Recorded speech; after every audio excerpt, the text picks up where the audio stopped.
Throughout the past 2 years, nothing has given me greater sense of fulfillment than the long days and sometimes humid nights spent in some of the farthest outposts within our territory.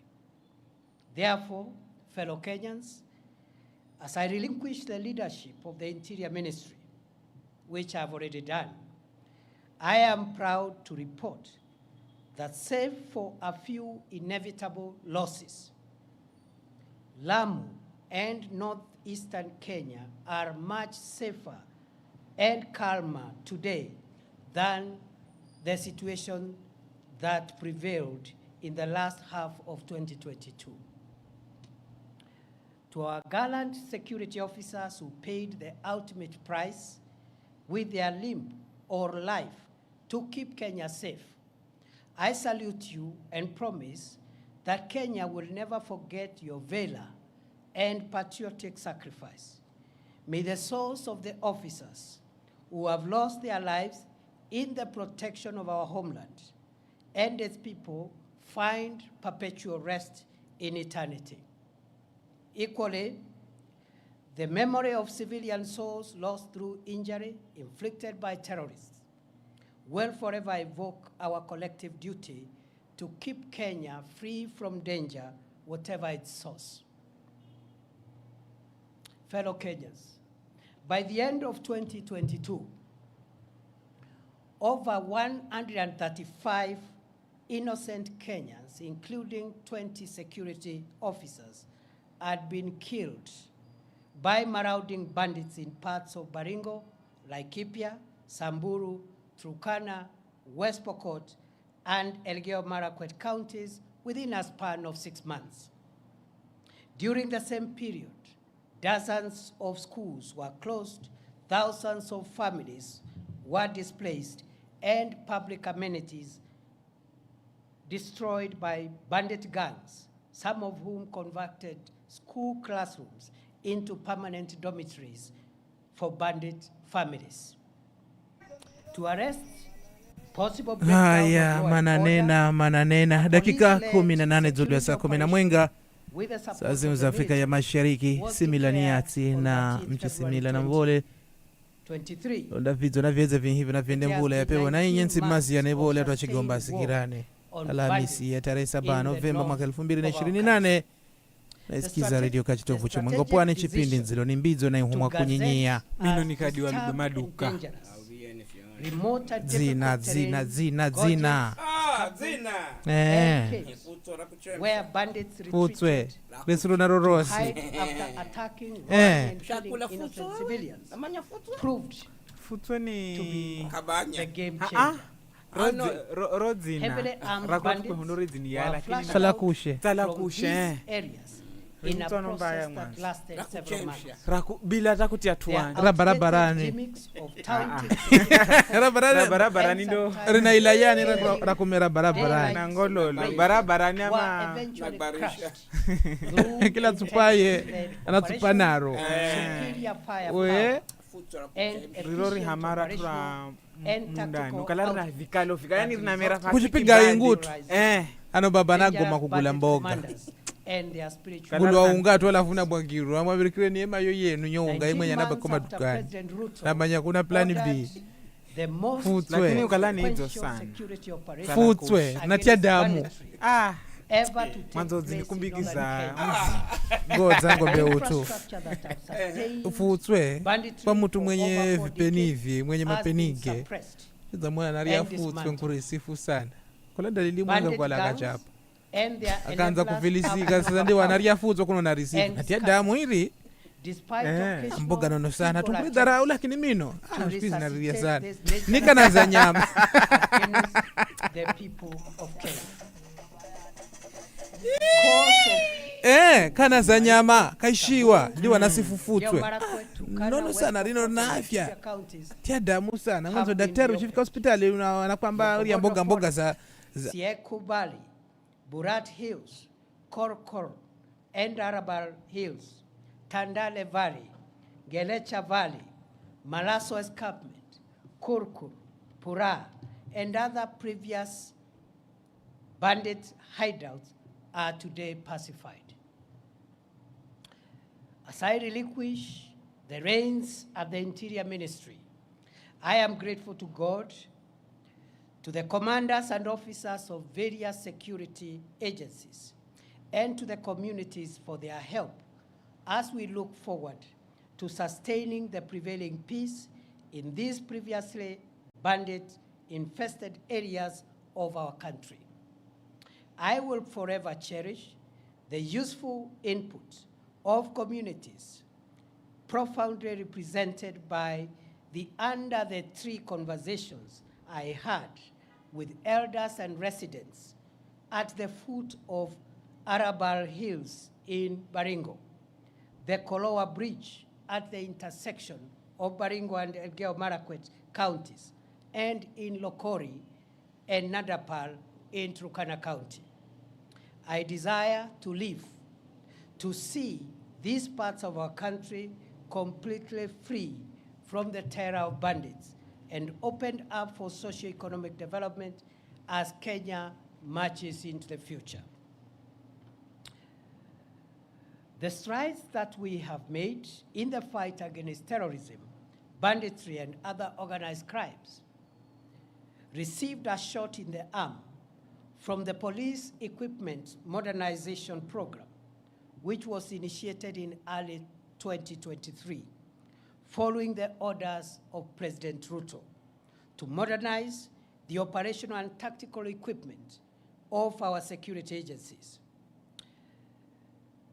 The 37 billion shilling 5-year program is underway, with 7.6 billion shillings already spent to acquire armored personnel carriers, mine-resistant, ambush-protected vehicles, personal protection equipment for the police, as well as sophisticated weaponry to provide enough firepower to protect our nation. Fellow Kenyans, by September 2022, our country's infrastructure for the production and supply of Kenyan passports had completely collapsed owing to the breakdown of printing equipment, huge supplier debts, and chronic corruption cartels that took advantage of the situation to extort money from desperate applicants.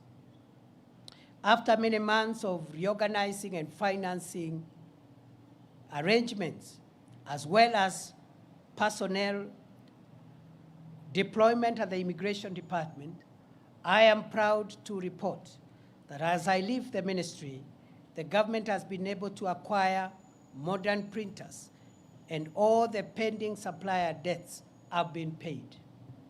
The passport production and delivery waiting period has been reduced from more than 12 months in 2022 to 7 days at present. The backlog of 724,000 passports has been cleared, and the challenge now is to expedite the delivery process to clear the 85,000 uncollected passports that are ready. As I leave the reins of the ministry, I am proud to report that the corruption cartels of staff and members of the public that used to harass passport applicants have been dismantled, and 17 ringleaders, including immigration officers, are facing ongoing criminal prosecution. As I exit, I am convinced beyond doubt that the milestone of reducing the waiting period from the current 7 days to 3 days by the close of this year remain feasible. In the days ahead, we must confront and succeed in reforming the institutions of our national security. At the orders of President Ruto and in compliance with the Kenya Kwanza Manifesto, the process of reimagining and refashioning Kenya's security institutions began in earnest on 21st December 2022, when the Presidential Task Force on Reforms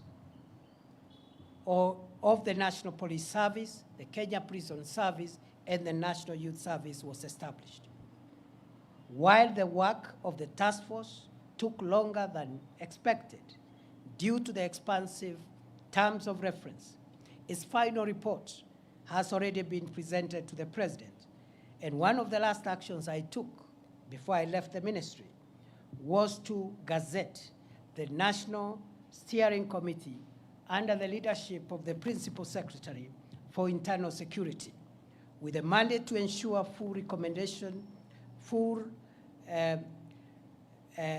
realization and implementation of the groundbreaking proposals for reforming our police, prisons, and youth services to align them with the dictates of our progressive 2010 Constitution and the vision of underwriting the national ideal of securing Kenya from long-term internal and external security threats. Fellow Kenyans, throughout my tenure in office, I have benefited from direct support and encouragement of President Ruto. I thank him for giving me the privilege to serve my country as the Interior Minister for an uninterrupted 2 years. I am most grateful to the principal secretaries and officers of all ranks within the state departments and other agencies that fall under the Ministry of Interior for great teamwork, support, and encouragement. To our security officers, especially those assigned the sensitive duty of protecting the country from terror, banditry, and other organized crimes, I salute you all for your selfless and patriotic service to our country. I send warm greetings and best wishes to all officers, especially those in far-flung forward operating bases, our officers in the multinational security support mission in Haiti, as well as the ranks of the National Government Administration Officer System, the NGAO system, with whom I have developed close and cordial working relationships during the past 2 years. I pray that my successor will build on the gains we made and will succeed to roll back the emerging reports of mysterious disappearances, abductions, and femicide. Goodbye, and God bless Kenya and protect our dear country, our homeland, the Republic of Kenya. May we remain one nation of one people, united by our emblems, the map, the flag, and the national anthem of Kenya. Thank you.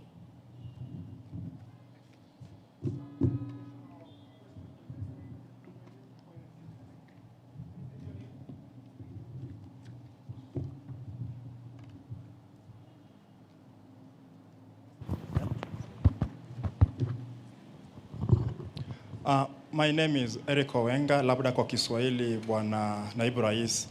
What do you speak of about your legacy in terms of abductions and extrajudicial killings that were rampant during your reign as the Cabinet Secretary of Interior for the past 2 years? Because Kenyans, some of the questions have not been answered in regard to the same. Can you exhaustively speak about it? Thank you.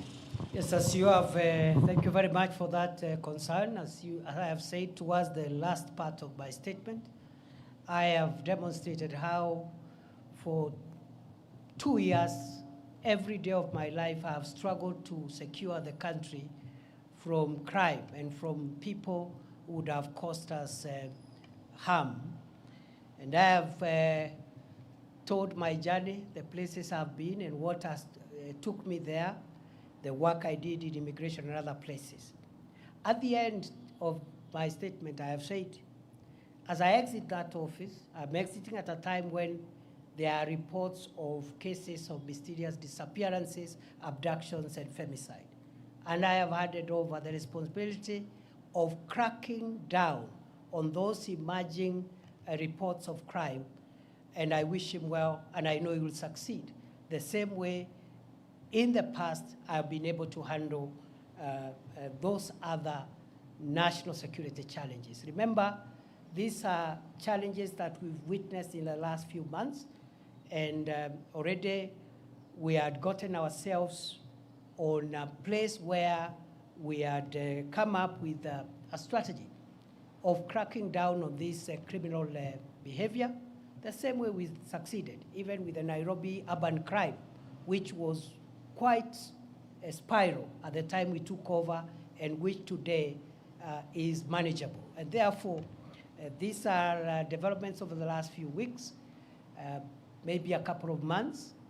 We had laid the ground on how to deal with both cracking down on criminals who are in that space of femicide or abducting people, and also a framework for accountability of any rogue officer or officers who will be involved. And therefore, that should be the task of the next minister going forward. I have no doubt I have done my best every day of my life, and there is no day I have slept without asking myself what I have done to make our country safer. Before, because of time, allow me now to transit and speak on my assumption of office to the my assumption to the office of the Deputy President of the Republic of Kenya. Those of you who were in the swearing in, you realized I just made some of the calf remarks deliberately because it would not have been appropriate at that time to give lengthy speeches because of the official context of the day. So today is the day when I wanted to at least make a statement on my assumption of office. Fellow Kenyans, on 1st November 2024, as you are aware, I assumed the office of the Deputy President. That day was and shall remain the most momentous and significant day of my life. After serving my country for a quarter of a century as a law lecturer, legal practitioner, senator, majority leader of the Senate, deputy speaker of the Senate, and most recently as the cabinet secretary for Interior, I now take over office as the third deputy president of the Republic of Kenya. It remains astounding how a son of Kenya, born some 52 years ago in Tharaka, a remote part of the then Meru district, and in a humble homestead of a rural clergyman and his housewife's spouse, could eventually get the opportunity to serve this country in the esteemed and high office of Deputy President of the Republic. My assumption to the office of Deputy President has presented me with an opportunity to reflect on our country's past, present, and future. In my reflections, during the past 1 week, I have come to the profound realization that Kenya, our homeland, is a country like no other. Its charm, the industry of its people, our fine weather, our culture, and our breathtaking topography are unmatched. It is gratifying to see millions of patriotic Kenyans work hard every day, waking up early, sleeping late, to make a honest living, eat from the sweat of their brow, and build the country that they call home. While it is true that formidable challenges confront us today, it is also true that we always find a way to surmount obstacles and protect our country and its people from the shocks of the modern world. Where a tiny number among us has tainted our country's image, The same has been repudiated by the exploits of millions of honest and patriotic, focused Kenyans who love this nation enough to protect it from the risks on its survival. Indeed, Kenya is a covenant country, blessed with an industrious people and an incredible array of natural resources requisite for the creation of wealth enough for all its people. We remain eternally grateful to the heroes and heroines who have ensured Kenya remains the blessed nation that it is. As we reflect on our challenges, let us capitalize on the jolting of these challenges to write a new, better, and brighter chapter for Kenya.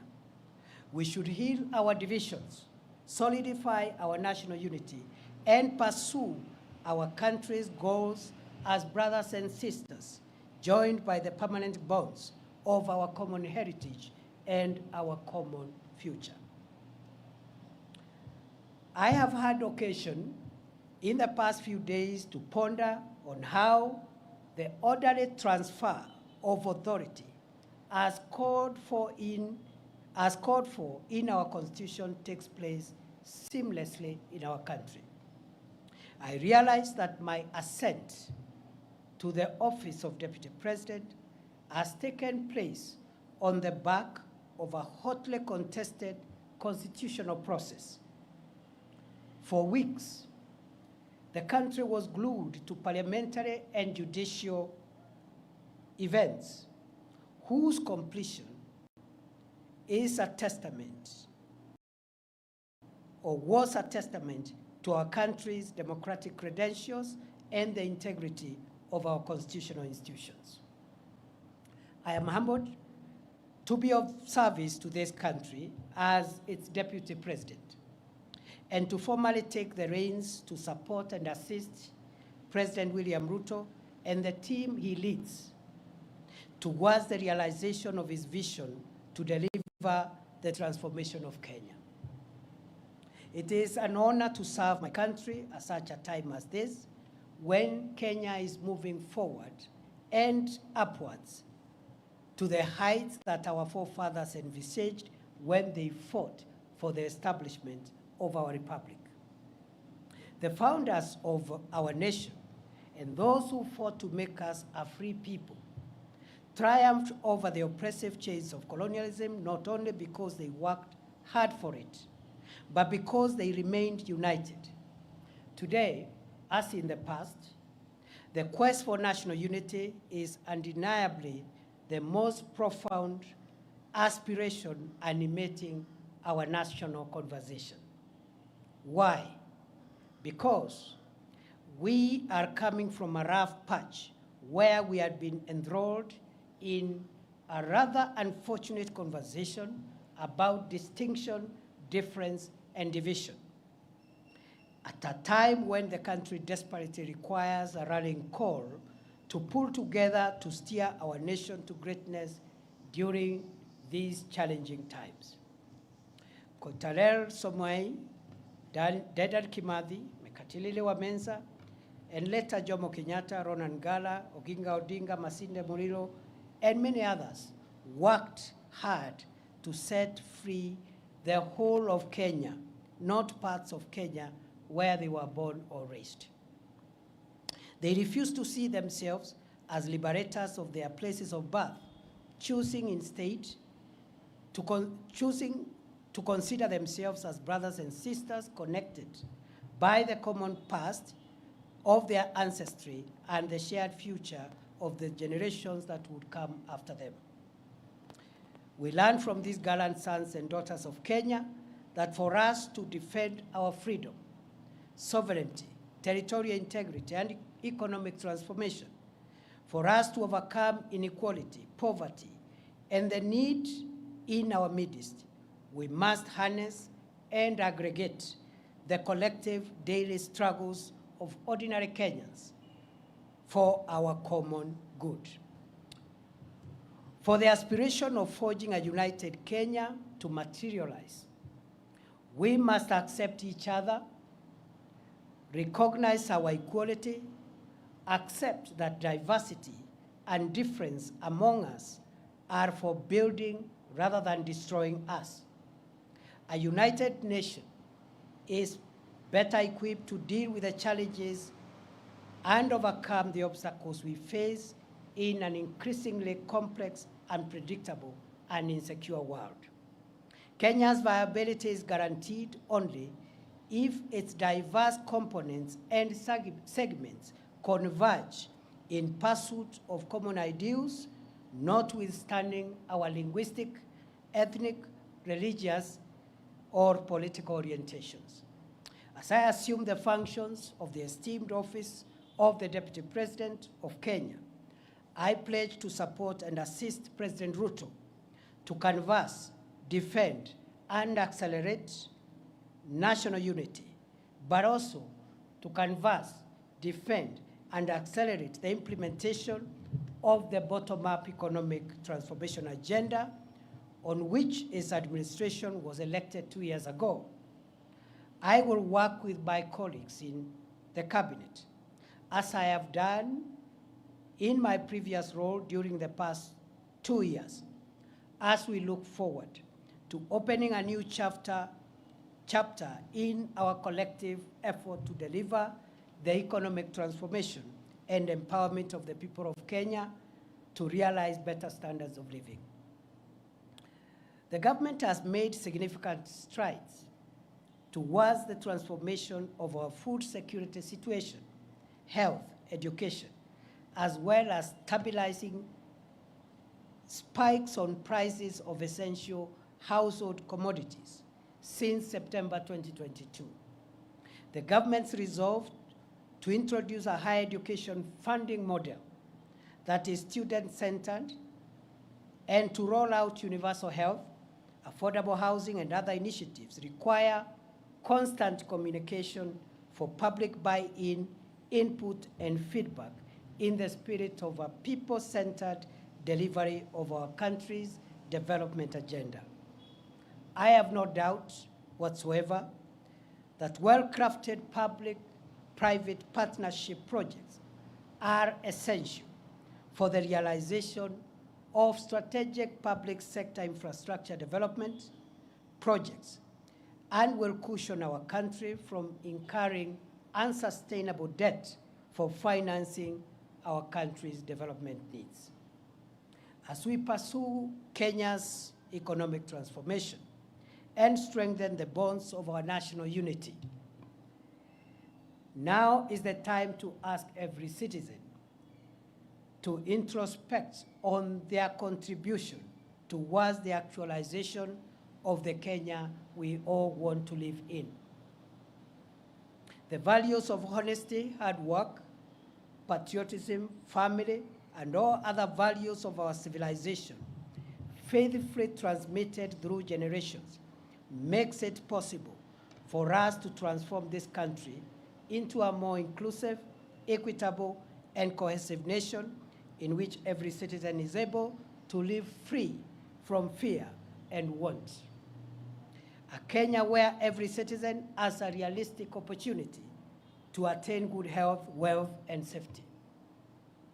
Our ambitious ideal for a new Kenya will be actualized by sacrifice, hard work, pulling together, eschewing the blame game, and loving Kenya more than our subnational affiliations.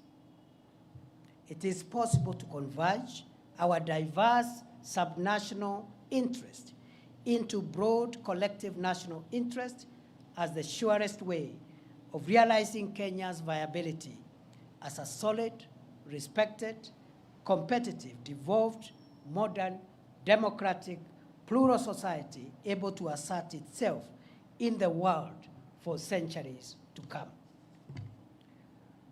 Only a country of opportunity that Kenya is can cause the little village of Irunduni, tucked in the outskirts of the unassuming hamlet of Mukodhima in semi-arid Tharaka, to produce the country's deputy president. I grew up in a competitive environment, learned to manage scarce resources in a large family of 9 siblings, raised by peasant parents, and introduced to the values of respect for others and respect for authority, the love for God, and the love for country, considering other people's needs before my own needs. These values would later be firmed up through my education journey in the schools and the universities I would attend later in life. That it has been possible for me to come this far confirms that in this country, there is no reason anymore why a child born in Moyale, Loitoktok, Nyahururu, Lodwar, Nyansiongo, Malindi, Ugenya, Kadonzweni, Elwak, Kimilili, Lungalunga, Marara, or anywhere else within this great country cannot aspire to rise to any office. I am truly blessed to be a son of Kenya. May God bless and protect our dear country, our homeland, the Republic of Kenya. May we remain one nation of one people, united by our emblems, the map, the flag, and the national anthem of Kenya. Thank you and God bless you.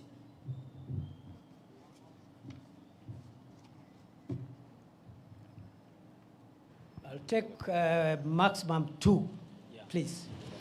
Thank you, Excellency. My name is Melita Oletenges for Citizen TV. My question is, you are stepping into this new role at a time when counties have not had a disbursement of funds for about 4 months, and it is causing a cash crunch there. And now that you're going to also be the chair of IBEC, how do you tend to accelerate this and ensure that services in the counties roll as they should be? Kyo? My name is Sydney Chazima. My question goes to what you've mentioned about national interests. And recently, while performing your duties as the Deputy President, you spoke before the judiciary at the 12 years anniversary for the Supreme Court. And you mentioned that there need to be a place where the courts consider the national interest as opposed to the public interest. Someone may misconstrue this as the executive trying to exert its pressure on the courts. What would you make of this? Thank you. Those are very good questions. I would like to respond to them as follows. It is true there is a bit of cash disbursement delay for counties, which is unfortunate. But I think the context for that situation is that this country in the last 2 years have come from a very difficult macroeconomic situation. And it has taken 2 years of hard work under the leadership of President William Ruto to tackle the macroeconomic stability of the country, stabilize the shilling, stabilize essential food prices of essential commodities, including fuel, and so forth and so on. For the first time this month, inflation is at 2.7%, the lowest in 17 years. The last time the inflation was at that level was in 2007, just before the post-election election violence, at the peak of President Kibaki's best economic situation. And therefore, the heavy lifting that the country has had to do is now behind us. We can only do better. I am going to convene as soon as possible a consultative forum under the auspices of IBEC, and I believe the short-term issue around disbursements should be tackled in a more sustainable manner, so that we don't just release what is outstanding, but we find mechanisms of ensuring that we don't have similar delays in the days ahead. So that is something that I'm seized of, just the way we have tackled other issues and economic challenges. We're going to tackle the disbursement to counties promptly, and that is what the Constitution requires, that the national government must ensure that counties receive their funds within the required time. Secondly and lastly, I've been asked to comment about the comments I made at the Judges Conference. And at the Judges Conference, I said, first and foremost, that conference was not a meeting between the executive and the judiciary. It was a conference for the court to introspect and reflect on how the judiciary has performed, especially the Supreme Court, in shaping the jurisprudence of our country and interpreting our Constitution. And therefore, it was an opportunity to look at the successes, the challenges, what has been done correctly, and what perhaps needs to be relooked. It's in that context that I gave the views from where I sit, based on my legal background. I made the remark that I believe the Supreme Court of Kenya has done a fantastic job in interpreting the Constitution. For 12 years, what the Supreme Court of the Republic of Kenya has done is equivalent to what some Supreme Courts have done in 50 years. So we are very proud that our institutions are not only efficient, but they are on a trajectory of fast maturity. At that point, because it was a moment for introspection, I said, the jurisprudence that the court has given us about public interest is very refreshing and welcome. And then I remarked, going forward, as the Supreme Court consolidates its own jurisprudence and enhances it, perfects it, it is worth reflecting, even beyond public interest, whether our Constitution allows our Constitution allows the court to distill existential values of the state. And I told the meeting that those existential values are found in two places. One in chapter 1, which is the foundational chapter that establishes our country, defines what Kenya is, the map, the territory, the coordinates, and the fundamental principles, including devolution. And then, chapter 14 on national security, Article 238 in particular, contains some elements of what one would call existential and primordial elements of the existence of Kenya. That Article 238 says that there are certain core interests of Kenya that must be protected. And that's why the organs of national security are established, to make sure that Kenya does not disappear. It survives. Territorial sovereignty of Kenya. That's why our KDF will do whatever it takes to make sure that other nations, enemies of Kenya, don't overrun us. The territorial integrity of Kenya, that no foreign country can violate our airspace, our land, or our sea space. And then it goes on to discuss a few other existential, very, very critical foundational interests of the nation. And so what I was asking, I said maybe the courts needs to think whether we can have a hierarchy of national interests. The general public interest on everything else, and very basic and existential interests on which the survival of the nation rests. Because, for example, when we have had, for example, challenges in allowing the people of Kenya to exercise their rights, which are protected in the Constitution, we have seen, for example, that right, for example, need also to be balanced in the need to protect the country and constitutional institutions.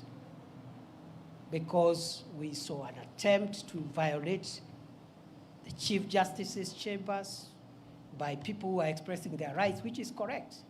But you see, if you destroy the emblems that makes the state to exist, burn down parliament, you know, those are extreme measures. And all what I say, just to be brief, I was not prescribing. I was just asking the judges to provide leadership, as is their mandate in the Constitution, to tell us whether there is a hierarchy of interests. Because the other commercial issues, the public interest is easily discernible. But sometimes there could be a conflict between what is popular or what the public is saying and the existence of the state. And I provided evidence at Chapter 1 of the Constitution, which is the foundational principles, and Article 238 that tells our organs of national security to protect the borders of Kenya, to protect the existence of Kenya and its institutions. That balance the court should help us to interpret. I know I've spoken a lot of English, but that's what it is. I wish you well. It is good to see you. We are going to have regular interactions. On a light note, you know, the other job was a bit constraining because of the operational support that required me to be where action was taking place in terms of defending the country's vital interest of homeland security. But with a new role, I'll be much more available. We are open to the input of the people of Kenya. We are open to even positive criticism from the media, from civil society, so that we can all converge our various views and opinions on how we can build a stable, solid democracy called Kenya. Asanteni sana, Mungu awabariki.